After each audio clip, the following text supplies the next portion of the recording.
দর্শক, ever care হাসপাতালের সামনে আছেন আরেফিন শাওন। সরাসরি চলে যাচ্ছি তার কাছে। শাওন, খালেদা জিয়ার সর্বশেষ শারীরিক অবস্থা সম্পর্কে আমাদেরকে জানাবেন।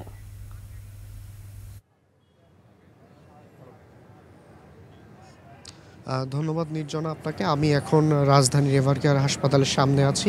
এখানে সর্বশেষ সংবাদ বলতে কিন্তু বাংলাদেশ অন্তর্বর্তীকালীন সরকারের একজন উপদেষ্টা, স্বাস্থ্য উপদেষ্টা কিন্তু খালেদা জিয়ার মানে খোঁজ নিতে এসেছেন এখানে। এবং এর আগে কিন্তু আপনাদের যেটা বলেছি যে যুক্তরাজ্য থেকে একটা চিকিৎসক দল এসেছে বিএনপি চেয়ারপারসনের স্বাস্থ্য পরীক্ষার জন্য। এবং এর আগে কিন্তু আরও একটা জিনিস আপনারা জানিয়েছি যে সকাল থেকেই কিন্তু এখানে নিরাপত্তা খুবই জোরদার করা হয়েছে।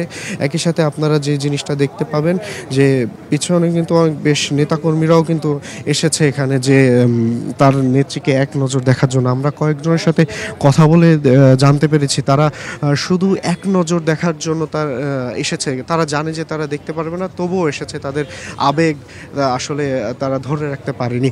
ঠিক একই সাথে কিন্তু তারা তাদের দোয়া কামনা করেছে যে দ্রুত যেন বিএনপি চেয়ারপারসন সুস্থ হয়ে যায়।